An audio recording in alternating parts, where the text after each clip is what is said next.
Fala pessoal, sou Mauro, economista do Porquê. Começa agora mais um episódio do Economista em Tudo.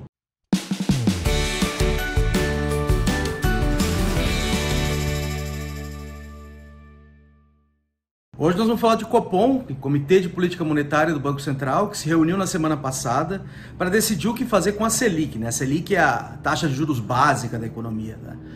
E o Copom decidiu mais uma vez ajustar suas ações de política monetária de modo a subir a Selic. Subir em 1 ponto percentual agora, e ela chegou a 12,75. É mais um aumento. A gente viu vários aumentos aí ao longo de 2021 e agora no começo de 2022, aumentos bem agressivos. A Selic saiu lá de 2, o Banco Central baixou durante a pandemia, a economia estava lá no chão e a inflação estava baixa, a inflação começou a pegar, pegando forte, e aí vem subindo e agora chegou a 12,75, saiu de 2 e chegou a 12,75 nesse período aí de um ano e pouquinho. Aumento grande, de novo, mais 1 ponto percentual, mas totalmente esperado. Olha, o pessoal de mercado está todo mundo esperando um aumento dessa magnitude, não é novidade mesmo, O Banco Central já tinha sinalizado isso na reunião do Copom anterior.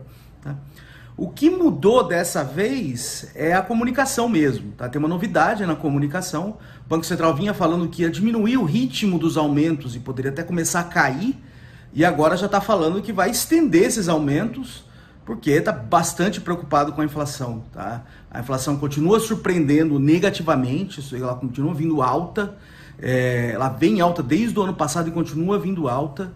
As expectativas de inflação estão subindo junto com isso, e o Banco Central, refletindo essa preocupação, dizendo que vai aumentar mais ainda a taxa de juros e vai ter esse comportamento ainda agressivo e continuar sendo agressivo. Então a gente deve esperar aí mais aumentos ao longo de 2022, Então vamos explicar o que aconteceu.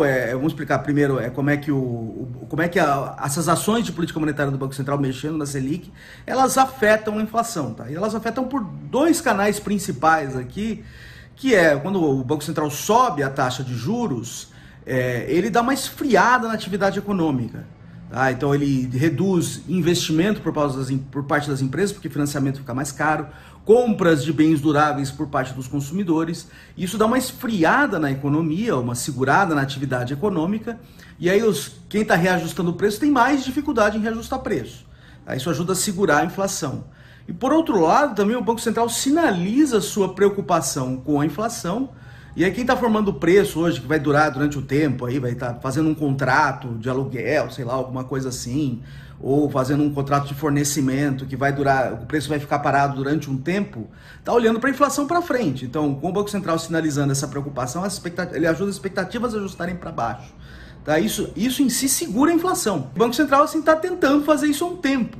Mas mesmo assim a inflação está vindo alta, mesmo com esse movimento agressivo, a inflação está vindo alta e as expectativas continuam subindo. Então o Banco Central está falando que vai mais forte ainda contra a inflação agora. Então eu acho que tem essa preocupação do Banco Central sendo comunicada aqui, e o Banco Central também olhando para frente, está olhando para a inflação para frente, está falando do tal do balanço de riscos, por causa que a inflação ela pode subir ou pode cair aí nos próximos períodos, E aí o Banco Central agora está olhando 2022 e 2023. Olhando para frente, tal do balanço dos riscos, falando o que pode puxar a inflação para baixo, o que pode puxar a inflação para cima, está falando o que pode puxar a inflação para cima, está mais forte aí no balanço dos riscos.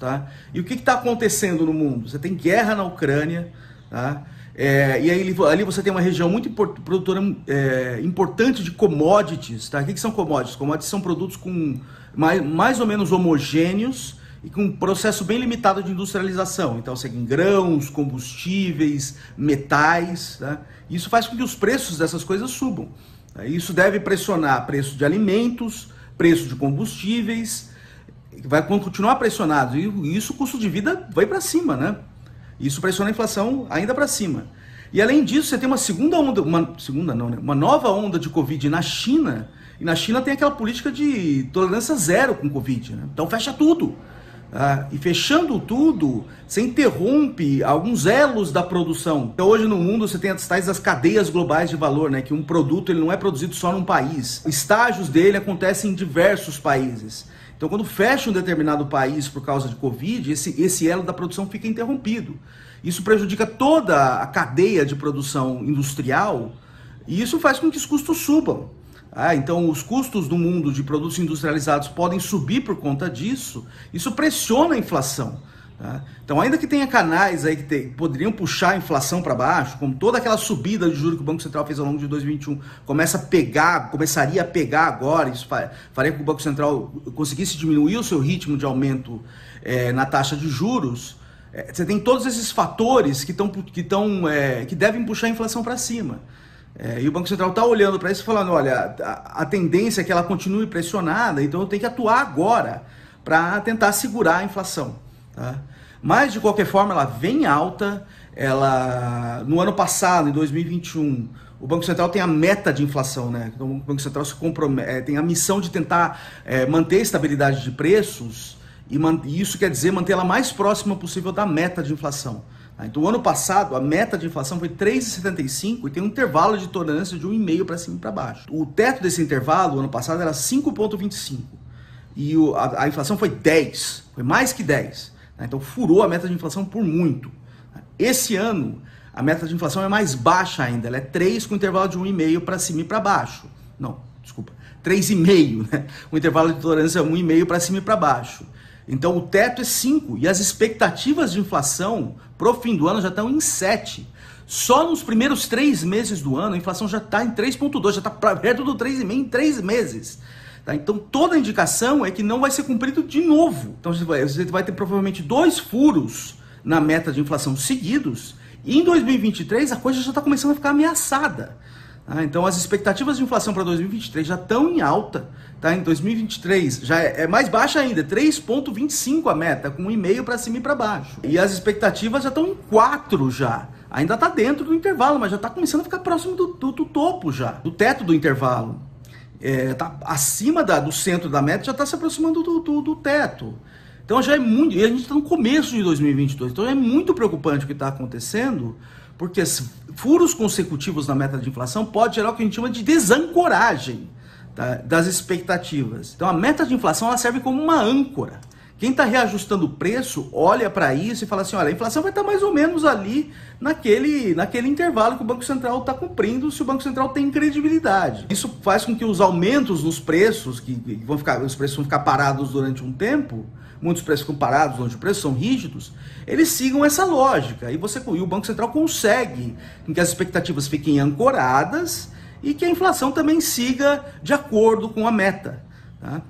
Com a coisa furando vários períodos seguidos, quem está formando o preço agora começa a falar, isso aí não está valendo muito mais. O Banco Central perde credibilidade e o negócio desancora. Então a capacidade do Banco Central de manter a inflação perto da meta e a estabilidade de preços em geral começa a ficar comprometida. Tá? Então é uma coisa para a gente... que dá preocupação mesmo, furos seguidos, um furo em um ano qualquer, eu diria que não é um grande problema, tá? Porque tem outras coisas que acontecem e puxam a inflação para cima, mas furos consecutivos começam a preocupar e preocupar muito, tá? Porque gera esse processo de desancoragem, aí o Banco Central vai ter que retomar toda essa credibilidade de novo. Outra coisa que tem no meio do caminho é essa eleição, tá? Credibilidade do Banco Central não faz milagre sem um fiscal minimamente arrumado. Assim, o lado das contas públicas minimamente arrumado.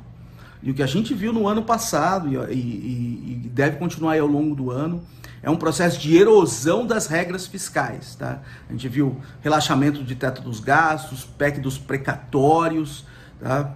E aí para o ano que vem, a gente vai ter um outro governo, quem sabe o que vai acontecer. Né? Então toda essa incerteza também, ela joga contra a manter a estabilidade de preço. Então não tem milagre que um Banco Central com uma baita de uma credibilidade faça sem ter um fiscal minimamente desarrumado, e o que a gente está vendo agora é o fiscal se desarrumando aí ao longo dos últimos meses, vindo do ano passado para cá, em perspectiva para os próximos anos, e para os próximos anos é tudo muito turvo ainda, né? A gente não sabe muito bem o que vai acontecer. E isso deve dificultar ainda mais a tarefa do Banco Central em manter a estabilidade de preços. Mas isso é uma coisa que a gente vai conversar bastante ao longo desse ano, à medida que a campanha vá se desenrolando. É isso aí, pessoal. Muito obrigado por ter assistido o vídeo. A gente vai conversar mais na semana que vem. Dá uma olhada no nosso canal, tem bastante conteúdo lá. O endereço é www.porquê.com.br. A gente está nas redes sociais, está aqui no YouTube, no Twitter, no Facebook, no Instagram. É isso aí, até semana que vem. Um abraço!